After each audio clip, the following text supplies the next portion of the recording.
Hello， 大家好，欢迎来到安卓的频道，我是安竹。今天的影片要跟大家聊到特斯拉这周的重大消息，包含了美国竟然推出零利率的活动，但并不是每个人都适合，细节会在影片中跟大家分析，以及 Cybertruck 有可能成为第四季销量的重要推手。当然，我相信各位在看这部影片的时候，都已经看完特斯拉 Robotaxi 的发表活动，但因为这次的活动是在美国时间晚上，加上我的影片制作与剪辑真的非常花时间，所以这部影片是赶不上啦。关于 Robotaxi 的话题，我会花比较多的时间在留言区做回应，欢迎大家可以在留言区讨论。同时，如果你觉得我花大量时间制作的影片对你有些帮助的话，只要简单的在下面帮我按个赞，并且确认你已追踪我的频道，这个动作完全免费，不用花你半毛钱，但就是对我最好的鼓励与支持啦。真没想到促销活动来得这么快，上礼拜跟他聊 Q3 交付成绩时，我才说到特斯拉今年交付成绩如果想要达到与去年持平的话，现在的第四季度得要交出约51万辆车才能达标，只要比这个数字更少，我们就会看到特斯拉今年总交付量不如去年，相信这对投资人会造成不小的影响哦。毕竟许多人看好特斯拉的业绩应该是要年年成长，就算不可能达到每一年超过50%的成长率那么的夸张，但至少应该一年比一年好才对啊。但一个季度要交付51万辆的车，着实不容易啊。更何况只要稍微有关心特斯拉消息的人就知道，距离主力中的主力新版 Model Y 推出的时间也越来越近，相信很多人跟我一样，就算要换车，也会再多等几个月买新款车。因此可以想见，今年第四季特斯拉势必得要推出够诱人的优惠，才有机会避免今年总交付量下滑的成绩出现。所以我说，尤其在美国，最近有打算要买车的朋友，可以稍微等等。结果没有想到促销来得这么快。或许是因为中国市场零利率促销的成绩非常优异，现在特斯拉也把零利率促销的活动带到美国市场了，而且占了目前约95%比重的销售主力，包含 Model 3与 Model Y 两款车通通适用。不过这边有个但书，就是必须要加购 FSD 才能符合零利率的资格。如此一来，真的有比较划算吗？如果我刚好也有想要购买 FSD 的话，这样的促销活动我应该要入坑吗？以下我就帮大家简单分析一下。美国市场虽然已经开始进入降息循环，但目前利息依旧偏高，新车车贷大约是 5.5% 左右的位置。特斯拉的官网是给到最低72个月 5.29% 的利率，在需要先缴4000块美金的头期款，以及先不考虑各州州税跟其他规费的前提下，每个月需要偿还的贷款金额约为617美元。我们用一模一样的条件去算，整个6年下来需要偿还的利息约为6400多美金左右。但如果各位选用这个零利率优惠的话，等于你花8000块美金买断 FSD， 而特斯拉帮你负担这6400块的利息。换句话说，你大约是用不到2000块美金就买断了 FSD， 而且还可以分6年去慢慢偿还车价。各位可能已经知道，我是一个很喜欢用低利率来进行消费，同时把购物的本金拿来做投资的人。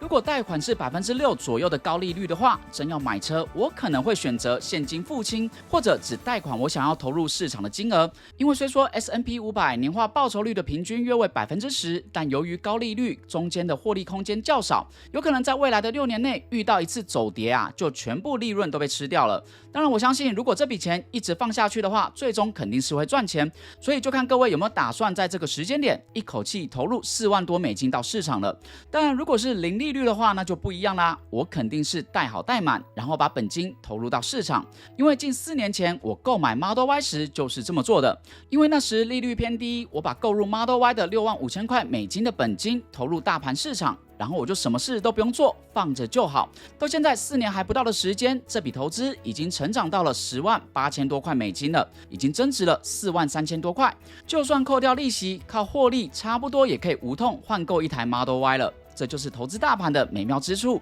让时间与复利去帮你赚钱。重点是我还不用每天在那边盯盘，杀进杀出，不像购买个股震荡的那么剧烈，一下大喜，一下大忧，时局不好时还要担心股价到底能不能够回到高点。所以如果能有零利率的话，更是天助我也啦。再加上开个附图投资账户，闲置金额还可以先赚前3个月 8.1% 的超高额利息，以及达成入金任务的15股免费股票，这简直是力上加力的大红包。各位只要有美国沙码都能申请，另外加拿大与澳洲的朋友也有很不错的开户礼可以领哦。所以即便你没有要开始进行投资，但这样稳定又高报酬的被动收入也绝对值得。有兴趣的朋友赶快趁着利息下调前入手，我已经把申请链接放在下方的说明栏里。但由于特斯拉美国这个方案必须须要加购 FSD， 所以就让事情变得比较复杂啦。所以首先你可能要先问自己，有打算要买断 FSD 吗？如果有的话，你觉得它的价值应该是多少？如果各位在看完网络上，包含我最近也开始陆续分享的 FSD 实测影片后，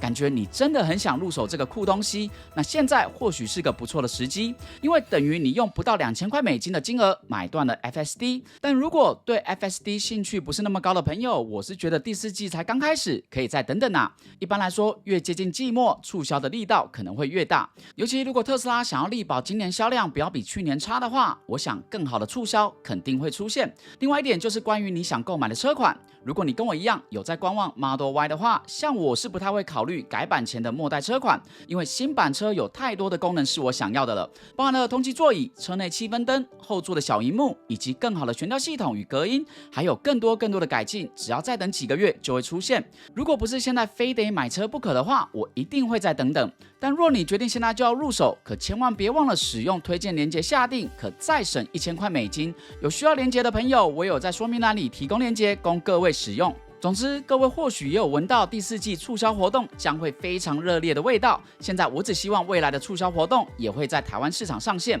不过由于市场大小的关系，我想最主要还是会以美国跟中国优先。但同时透过这个促销，各位投资人可能要思考的是 FSD 的价值。虽然名义上是零利率，但其实换个角度也可以说是 FSD 大降价到$2000以下。而每次在我评论 FSD 表现的时候，也常听到有人说我的标准太高，但其实我的标准很简单啊，就是以能不能够作为无人驾驶来当做标准。而这也是马斯克过去几年以来不断告知消费者跟投资人的讯息。昨天我的 Facebook 跳出了有人把马斯克过去10年来评论 FSD 的资料整理，这位大叔可以说是非常用心啊。所以我想这么多年后，我用检视无人驾驶的标准来跟 FSD 做比较，真的算太严苛吗？不过之前才跟大家分享过，特斯拉的律师他们指出，马斯克这些谈话都是企业界常见的夸大吹嘘的乐观主义，来为特斯拉辩护。所以我也很好奇啊，各位观众希望我用什么样的标准来看待 FSD？ 但如果 FSD 未来真的就只是辅助驾驶的话，其实我感觉到啊，特斯拉开始要往这个方向转变过去。希望在待会的 Robot Taxi 活动上，我们可以看到更多的线索。但下一个问题是，那 FSD 到底价值多少？尤其现在其他车厂类似的辅助驾驶功能也越来越齐全，在中国甚至许多车厂都还免费赠送。所以我自己是觉得，以辅助驾驶来说，$8000买断可能都还稍高。更不用提之前的12000、15000了。而或许这次的美国零利率活动也可以看到，特斯拉利用变相降价，希望更多的车主能够购买 FSD 的做法。但如果各位依旧相信一般消费者购买的 FSD 可以达到无人自驾的话，如果不是非常急着要买车，我会建议等到 Hardware 5或者现在已经命名为 AI 5问世后再入手，因为其实也不用再等多久啊。根据马斯克的说法，有可能在2025年 AI 5就会开始推出。因为身为一个 Hardware 3的车主，最近深深感受到硬体跟不上科技进步的速度。先不说目前 FSD 的更新开始以 Hardware 4为主， Hardware 3版本的车主虽然最终也会收到更新，但明显有着一些 Hardware 4版本的车上没有的问题。像我在上一支山路试驾的影片中出现了无数次的幻影刹车，有的地方明明不是弯道，地上也没有影子，对向也没有来车，但是它就莫名其妙的突然剧烈减速。哦，它突然间刹车了，又是一次莫名其妙的幻影刹车，地上也没有影子，对向也没有来车，所以这就有点迷样了。这次数已经频繁到，如果后方有车跟着的话，我会放弃使用的程度哦。但我也不知道为什么有人会在下面留言，认为这不是幻影刹车。我想可能是要亲身搭乘过的人才能够体验吧。不过马斯克倒是有注意到这样的问题反馈。他说，针对 Hardware 3减少幻影刹车，让驾驶更滑顺的升级，正在努力当中。所以真的不是我在乱抱怨啊，在 Hardware 3上的幻影刹车问题确实存在。在上支影片下也有车主留言，他的 FSD 幻影刹车也很严重哦。或许这就是硬体上的落差所导致的结果。虽然还不知道 Hardware 3的极限到哪里，但我猜应该是不远了。不过同时我也很感谢特斯拉继续不断的在努力优化，希望可以提供车主更好的使用体验。但硬体跟不上的硬伤，随着时间过去只会越来越明显。相信类似的问题未来也会出现在 AI 4与 AI 5上。上面。所以当我们知道 AFI 明年就要推出了，如果你是有打算购买 FSD 的话，务必要把这一点给考虑进去哦。不过在今年第4季，除了透过促销，特斯拉的销售可能还有一个生力军，就是 Cybertruck。上周四晚上，有多位早期预定 Cybertruck 的消费者回报，收到了特斯拉非 Foundation 版本 Cybertruck 正式下定的 email， 并且有不少人在这一周就领到车了。我在上周四第一时间也把这个消息分享在脸书的粉丝团上了。跟之前需要加价2万美元的 Foundation 版本不同，这2万美金包含了有雷射雕刻徽章、不同的仪表板、FSD 全自动驾驶、终身网络连线功能、PowerShare 连接器以及安装的折扣，另外还有2500块美元的特斯拉 Credit 可以用于商店购物。在3马达的野兽版上还配备有一个越野灯条哦，但我感觉最有价值的就是能够比别人提早领车。但很多人觉得这2万块美金太高，选择继续等待。结果很快啊，现在无需加价的 Cybertruck 已经开始出货了。虽然售价还是远高过于当年马斯克预定的金额，但我是觉得啊，其实就跟选择买 Model S X 差不多，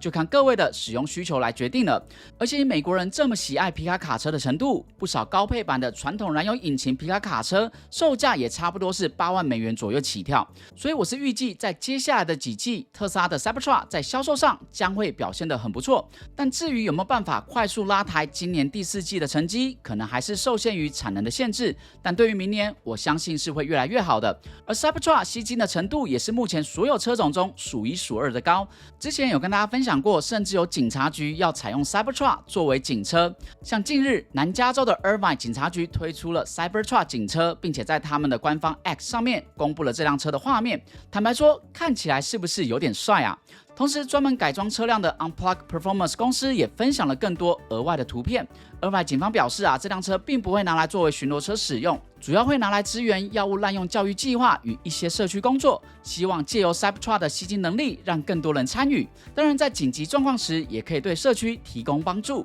各位观众，你们觉得呢？台湾高速公路的红斑马若改用这台 Cybertruck 的话，有没有搞头呢？我自己觉得可能会很适合哦。最后，相信在看影片的此时，各位也已经看完无人计程车的活动了。由于活动时间是美国时间晚上，所以我来不及帮大家制作影片。但在这部影片的下面，欢迎大家可以针对无人计程车活动发表你的想法。我今天也会花更多的时间在留言区跟大家进行讨论。不管特斯拉未来决定走哪个方向，目前看起来是会先推出专用的无人计程车，取代原本人们以为的所有特斯拉电动车都能作为无人计程车的想法。那么如此一来，首先面对的就是目前已经在营运中的车辆共享市场，包含了真人驾驶的 Uber、Lyft， 甚至计程车，以及部分地区，例如 Waymo 的无人计程车哦。特斯拉首先得要证明它的驾驶安全性不输给这些选项之外，接下来就是它的费率也必须要有足够的竞争力。但即便是在无人计程车已经上路好段时间的美国，根据 Uber 执行长接受采访时表示，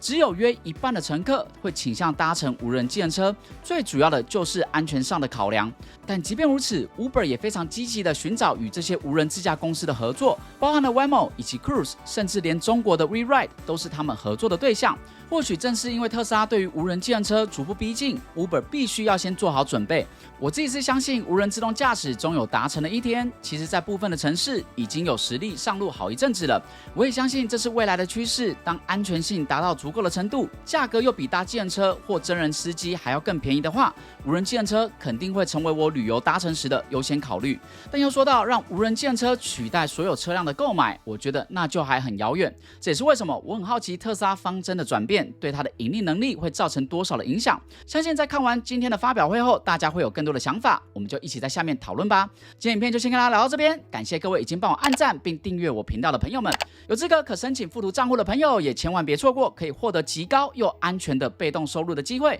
以及15股免费股票这等好康哦。我把申请链接已放在下方的说明栏跟留言区置顶。我们在下次的影片再跟大家聊更多有趣的话题。感谢你的收看，我们下次见，大家拜拜。